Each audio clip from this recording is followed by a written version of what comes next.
because the more I read it over and over again. I remember the first time I read the story of Ruth when I was in high school, and I thought, it's a pretty good story. But I think as I've read it over the years, I've never really understood the entire thing in context. And Dan left me some really good notes that he had. And the more I read this, the more I became nervous, because I really, please don't focus on the screen, there's going to be stuff up there. I want you to really focus in on this story, because it is incredibly powerful. And if you just focus on the basics of the story, you're going to miss how really powerful this story is. Last week we talked about the cycle of sin and deliverance, that God was still with them through it all, and how God would work through individuals to help their respective tribes. You can go ahead and switch slides. This story set in Ruth, the setting of the story, so I'm going to pretty much just kind of go through and just tell you this story and try to enrich it the best I can. I'm not going to try to add anything other than the Word of God here this morning, so it is in and of itself incredible. I will try to point out some things that I think just stood out to me. But in Judges 10, the setting of this story, you know, when you're in school, you probably learn the setting and the characters and all that stuff, right? And the plot and the conflict. How many remembers that from language arts in high school? Some of you, yeah, you probably didn't like it. But I didn't like language arts. But the setting of this story was this. After the whole generation had been gathered to their ancestors, another generation grew up who neither knew the Lord nor what he had done for Israel. So that's your setting.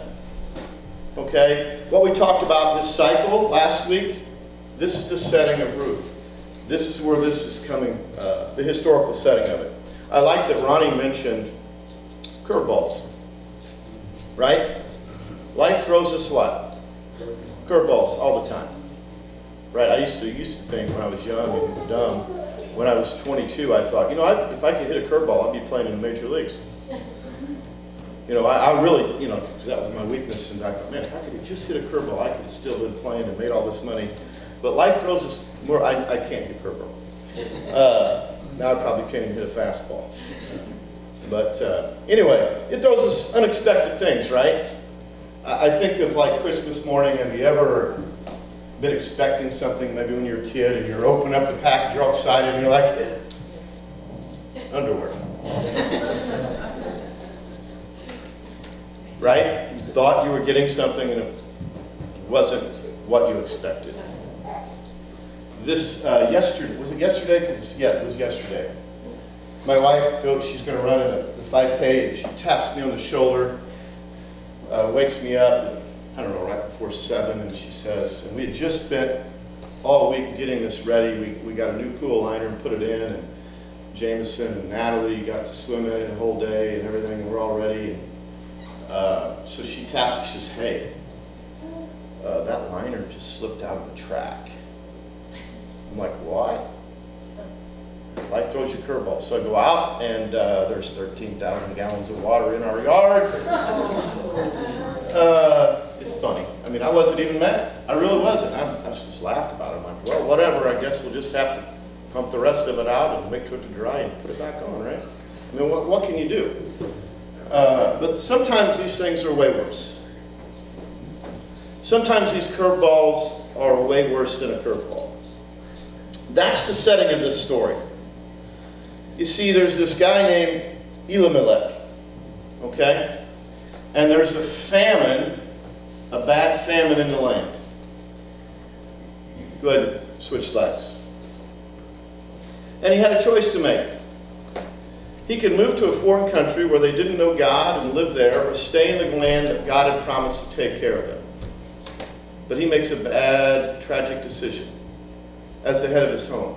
And it ends up having implications. But the incredible news is this is how God works in this. I just want you to keep this background. You see, this is a 3,000-year-old example of a guy who did not count the spiritual cost of an economic decision. I want you to hear that again. He did not count the spiritual cost of an economic decision. He took his family and he moved to Moab. Okay? That's the most anti-God place in the world at the time. His family's starving. It's kind of a lack of trust that he's going to provide. And he says, we're out of here. We're leaving. We're moving to this other land that is pretty anti-God. That's the scenario. I want you to think about that. The irony is, Elimelech's name stands for, my God is my king. So here you have a guy whose name stands for, my God is my king, but I don't trust him, so I'm moving to this anti-God, terrible place with my family, and this is where I'm taking him. Because otherwise, I don't trust him to provide. Okay? So that's the scenario. That's what happens. And again, I want you to point out that God is going to work in this decision.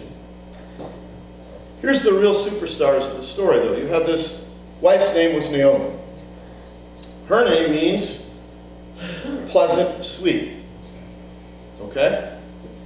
Back in the Bible times, and even now, names meant lots of things. The interesting thing is they have two sons. And I kind of find this humorous in a little way. Their sons' name were Mahlon and Chilion. You know what their names stand for? Basically, sick and dying. So they basically named their kid bird flu. Right? Hey, here's my son. He stands for bird flu. Or here's my son, COVID. Okay? So this guy, Elimelech, moves his family to the most ungodly place in the world. And so what happens? What happens? He moved there so he wouldn't die, correct? And what happens? He died. We don't know how he died. It doesn't tell us.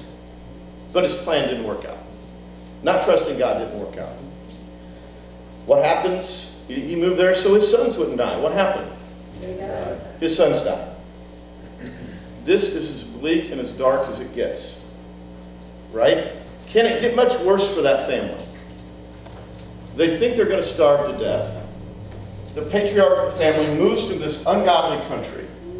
And then he moves there, and he and his sons die. And they leave his wife there, a widow. In a land she doesn't know. In a land she's not accepted. Next slide. So you have Ruth and Naomi here. I used to think, this is what I was taught in Bible school when I used to read this story. This was, and it is a good story about friendship, right? And loyalty. I used to think that was the main part of the story. And it's way, way, way more than that. Because Ruth understood, even as a foreigner, that God doesn't abandon the needy. She chooses to stay beside Naomi, and we're going to get to that in a second. But here's the main thing. Naomi had given up. She'd given up. And she's angry. They have two boys. That we said had died. They had married Ruth and another one that looked like Oprah, but it's not Oprah, it's Orpah. Now, you got to understand, today, if someone has come upon a widow, someone has comes upon hard times, maybe a single mother, right? You got a single mom. We have welfare programs and things, right? Food stamps, unemployment. We have other things. Back then, there was nothing like that. None. Okay, so she's on your own. There are no churches in Moab. No one to help them. The Moabites hated the Israelites anyway, and so Naomi's in this foreign country with zero help. Her husband died. She's angry. She's upset. And she tells these two widows of her sons, look, stay in your homeland, Moab. You have time to remarry and have a family, but I have to go back. So she decides, I'm going back to my homeland, correct? And she says, you can stay here. They both at first say, no, we're going to go with you. Eventually, we know which one goes with her. Ruth. And Ruth says, don't urge me to leave or turn back from you. Where you go, I will go, and where you stay, I will stay. And here's the important part. Your people will be my people, and your God, my God. She understood, even as a foreigner, that God doesn't abandon the needy. She understood that. She understood it. Where you will die, I will die, and there I will be buried. May the Lord deal with me, be it so ever severely, even if death separates you and me. So there's this special relationship between the two. There's something she knew that, believe it or not, Naomi didn't know. That God was going to do what? Take care of her. That God was going to make it right.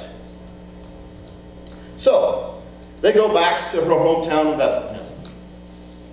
Back then, there was about 200 people, they say, that lived there.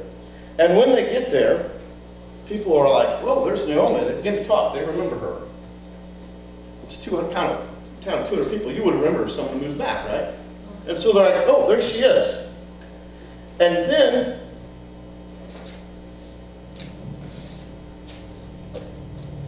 something incredible happens. Next slide.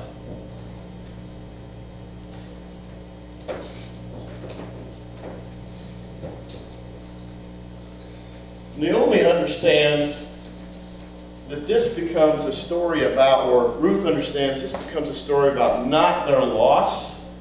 In other words, she lost her what? Husband. She lost her sons. And they go back to this hometown, and God redeems them.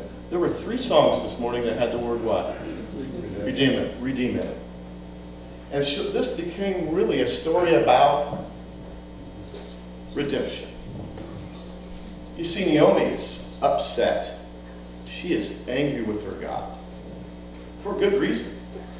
I mean, this was way worse than open up, getting underwear on Christmas morning. This is way worse than me walking out at 7 in the morning and my pool being what? In my yard. It's way worse. And some of you have faced those. Right? The curveball that life gives you. But we have to understand that even in these things, we have to say, what will define me? I'm going to say that again. What will define me? What will define you? Will it be this terrible thing that happened to me, or will it be a story of redemption? I want you to think about it. We've all been through things in our life, right? At some point in time.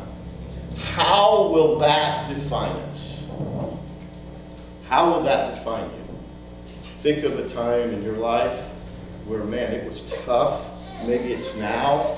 Maybe it's been 10 years ago. How did that define you? How is it still defining you? How have you responded? You know, in a sports analogy, a boxing analogy, are you going to get up off the mat? And here's the great thing. You don't have to get up off the mat by yourself.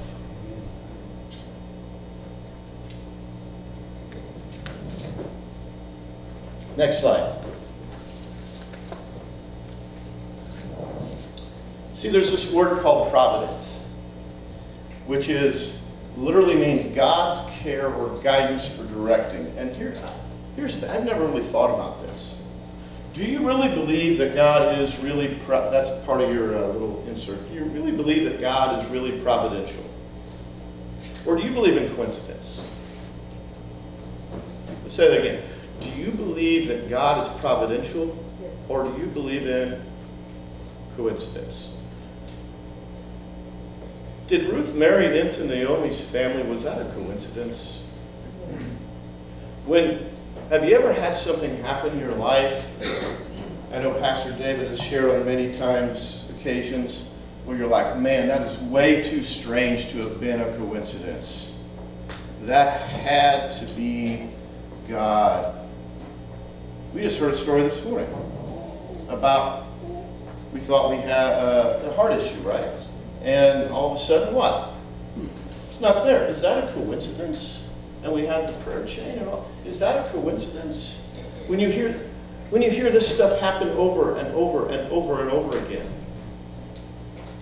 I think we're too quick to just say these things are coincidence. Here's one of my favorite parts of the story. When they get back to Bethlehem, they're very poor, obviously. And the welfare program there, so to speak, were that they could go glean in the fields.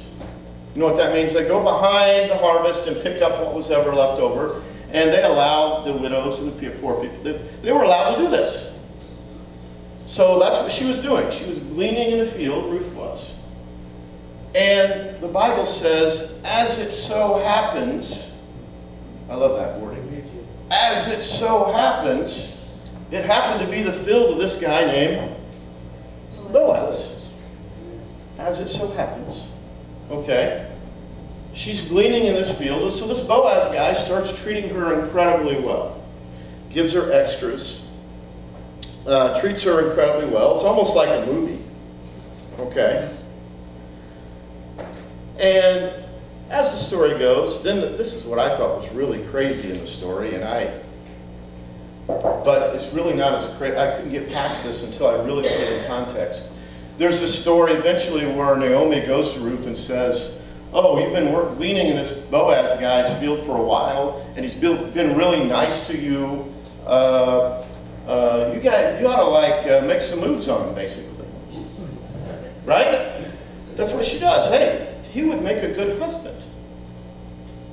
So Naomi puts this in their head. Now when you read the story, it's really strange because he's on the threshing floor and she goes in the night and lays at his feet and then he covers with her blanket. But in that culture, that was the equivalent of a marriage proposal. So we can look back. That happened 3,000 years ago. So that's really strange. So I want you to think about it in this context. It'd be like today, the young generation, they call it sliding into their DMs or whatever, right? They slide into their direct messages. They send somebody a direct message on whatever and say, hey, to see if there's a gauge a little interest. When it was me, you would back in the day, you might tell your friend, hey, I tell my friend, I never tell, Beth White was Thornburg at the time, hey, there's this girl named Renee Shuck. Why don't you see if she's interested in me? If she's not, I don't want to be, because I don't want to be like egg on my face or anything, but hey, just kind of gauge some interest, right? I don't know, what was it like 50 years ago? I don't know, but we have these weird cultural ways of gauging interest in someone of the opposite sex, right? So don't look at it as this weird thing, just look at it as pretty normal, right? And so what ends up happening? Boaz is interested. And they end up getting married. All right, go to the next slide. But here's the really coincidental part. It's not really coincidence, it's God's providence. Boaz also happened to be a relative of Naomi. And in their law, they had this law called the kinsman redeemer law. And so when a man had fell on hard times and was forced to sell his land or died, his nearest relative or kinsman redeemer was called in to step and purchase the land, buy it back from the outsider, to keep his relative's property from coming under the ownership of someone outside of the family. So you could keep the name, right? That was how it worked. As it so happened, this guy named Boaz was related to Naomi, and so but here's the thing, he wasn't the closest one. There was someone else who had a right first. So what he does is, he goes to the town gate, he gets 10 elders, and they wait for the other guy who's the other relative who has the primary right to buy the property and says, hey, do you want to redeem this land? Which means to repurchase it. Redeem means to buy back something, right? Do you want to buy back this land? Do you want to make it good?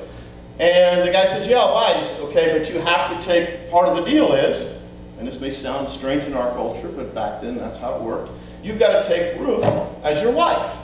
And the guy's like, nah, you can do it. Coincidence? And so what's Boaz do?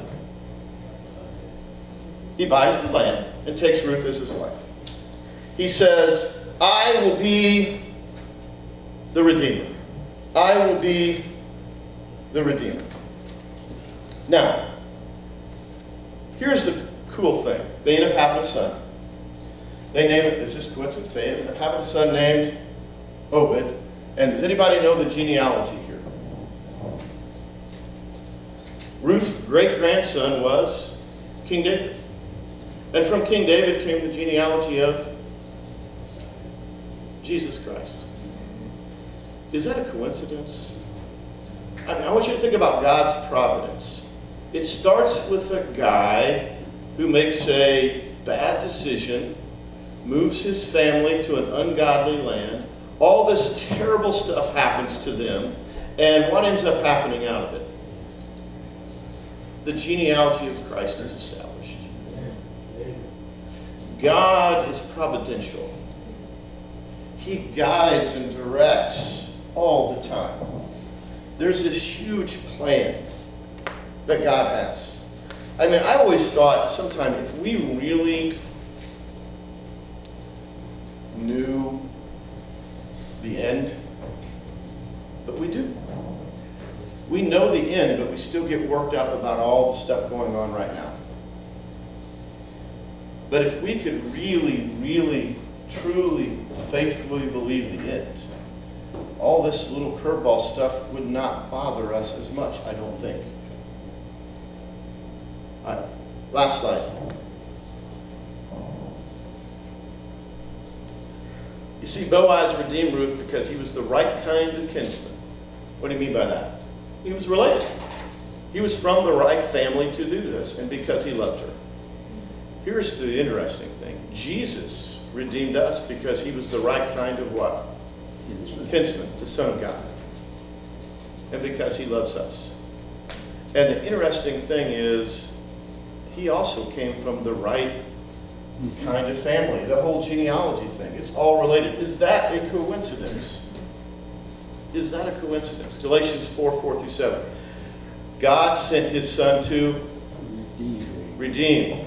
That means repurchase, buy back. Buy back. I always love to watch these home shows. You know, that's kind of, I don't know if that's a manly thing to do, but I kind of get into those things sometimes. And they take these old houses. Anybody watch these? They take these old houses, and what do? They buy them and they turn them into something incredible. That's what God has done for us. And I can never, these people, they always come into these houses. It never ceases to amaze me. They walk in and this thing's a dump.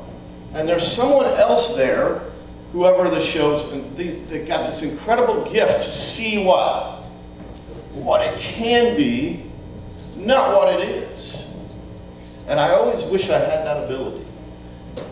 Right? I can't see that. But they can see, okay, in our own lives, there's been some bad things happen. Couldn't it get worse for Naomi? Her husband dies and her two sons what? Die, and she's in a foreign land all by herself and they all hate her. And there's no one to help her. Can it get worse than that? God sent his Son to redeem those under the law that we might receive the full rights as his children. And since you are a child of God, you are also an heir. You see, when you accept Christ, you become a child of God. Amen. A child of God. You are redeemed. You're bought back. That's pretty good stuff. Okay, and so sometimes we get distracted by all the other stuff that may be happening to us. All the other stuff. And we don't see that big whole picture. I wonder what would have happened if Ruth would have just not trusted a God that she was a Moabite, but she knew Yahweh, what he would do. How would the story would have been different? I don't know. I know this. God is what? Providential, and he would have figured it out. Maybe we got to, I had a friend of mine who was a coach, and he used to say, there's more than one way to get downtown. And I think God understands there's more than one way to get downtown for God, and we hope, like we learned last week, that he uses us, right, as that vessel. And we had to be willing to do that. So you might be sitting there this morning and saying, you know what, I just went through some bad stuff. Or am, or did 10 years ago, maybe scarred by whatever. And I heard a song this morning, I sent it to my family, the Casting Crowns' new song. It's the first time I heard it this morning on the way to church. It's called Scars in Heaven. And the only scars in heaven are those of Christ. Wow. Why? Because we have been redeemed. And I don't think was it a coincidence? I didn't talk to the people. Was it a coincidence that 3 of the songs had those themes in it this morning? Was that a coincidence? I'm just asking. Do you believe in coincidence, or do you believe that God is providential? That He is acting on a daily basis for you in your interest? Do you believe that? This story is incredible because it shows us that happened. That happened. Let's pray. God, I thank you for this story. I hope that people were able to get something out of it and understand the main concept. You are our Redeemer. Help us to understand that. Help us to understand that we may not be opening the present. We may not be getting what we thought we were getting. It might be a curveball. There might be a tragic thing happen. And we need to understand you're still in charge. And that your plan is the best plan. Your plan is the best plan. In Jesus' name, amen.